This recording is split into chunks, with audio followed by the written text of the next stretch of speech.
Yuk kita dengarkan cerita si Pitung, cerita anak dari Betawi. Pada zaman penjajahan Belanda, di kampung Rawabelong, lahir seorang bayi laki-laki mungil dari keluarga sederhana. Ayah dan ibu bayi itu adalah seorang petani. Kehadiran bayi itu tentu saja menambah kebahagiaan pada keluarga sederhana itu. Mereka beri nama bayinya Pitung. Pagi itu, di balai-balai bambu depan rumah, Ibu Pina sedang menggendong Pitung kecil. Setiap selesai memandikan, Ibu Pina selalu menggendong bayinya sambil berjemur di depan rumah dan berdoa. "Anakku sayang, kamu harus sehat ya. Kelak kamu harus menjadi manusia yang berguna bagi nusa dan bangsa." Tak terasa, Pitung mulai menginjak usia remaja. Selain belajar mengaji, ia juga belajar ilmu bela diri. Dengan cepat, Pitung menguasai seluruh jurus yang diajarkan oleh sang guru. Sampai akhirnya, sang guru mewariskan ilmu Pancasona kepadanya, yaitu ilmu kebal senjata. Suatu hari, Pitung menyaksikan kekejaman centeng-centeng Babah Lim, si tuan tanah. Mereka mendatangi rumah penduduk dan merampas harta benda yang ada, karena tidak membayar pajak dan upeti. Dengan kejam, mereka memukul dan menyeret para penghuni rumah. Hati kecil Pitung terpanggil untuk menolong mereka. Ini adalah saat pertama Pitung membela orang lemah. Pitung tak tega melihatnya. "Hai centeng-centeng, kenapa kalian merampas harta orang dan menindas orang yang tak berdaya? Kalau berani, sini lawan aku," tantang Pitung. Mendengar itu, si pemimpin centeng marah. "Hei anak muda, berani-beraninya kau menghalangiku.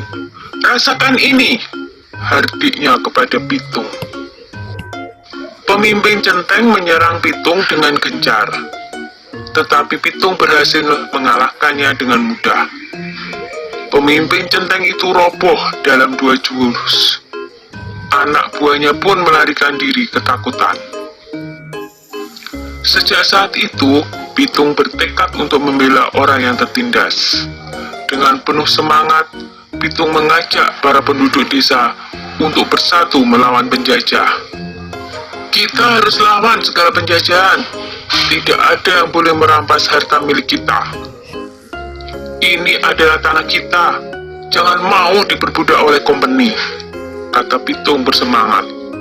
Semua setuju dengan ajakan Pitung. Para tuan tanah dan kompeni menjadi resah. Mereka mengadukan perlawanan itu kepada pemerintah Hindia Belanda. Scott Heine, pemimpin tertinggi di Batavia, memerintahkan aparat untuk menangkap Pitung. Ia menawarkan hadiah besar bagi siapa saja yang bisa menangkap Pitung. Kompeni menangkap Pak Piun dan Haji Niapin untuk memaksa Pitung menyerahkan diri. Mereka dimasukkan ke penjara di Grogol. Berita itu sampai di telinga Pitung. Ia tidak tega dengan keadaan ayah dan gurunya yang disiksa. Pitung membuat perjanjian dengan kompeni untuk menyerahkan diri dengan syarat ayah dan gurunya dibebaskan dari penjara. Pada suatu hari, kompeni membawa Haji Niapin ke alun-alun kota dengan dijaga ketat oleh pasukan polisi bersenjata. Lalu, Pitung muncul seorang diri. Ia meminta agar gurunya dibebaskan dulu. Setelah Haji Niapin dibebaskan, Pitung maju menyerahkan diri. Pasukan polisi membidikkan senjatanya ke Pitung. Tertangkap juga kamu, Pitung," kata Scott Heine kesal. "Hahaha, aku tidak takut menghadapi pengecut seperti kalian," jawab Pitung. Scott Heine marah dan ia langsung memberi tanda kepada pasukan untuk menembak. "Dor, dor, dor!" Pitung pun roboh bersimbah darah. Pitung gugur sebagai seorang satria. Beberapa bulan kemudian, Scott Heine dipecat dari jabatannya karena menembak orang yang tidak melawan ketika ditangkap. Pitung gugur sebagai pahlawan dan akan selalu dikenang oleh generasi-generasi berikutnya. Sudah dulu ya cerita si Pitungnya. Jumpa lagi di cerita lain.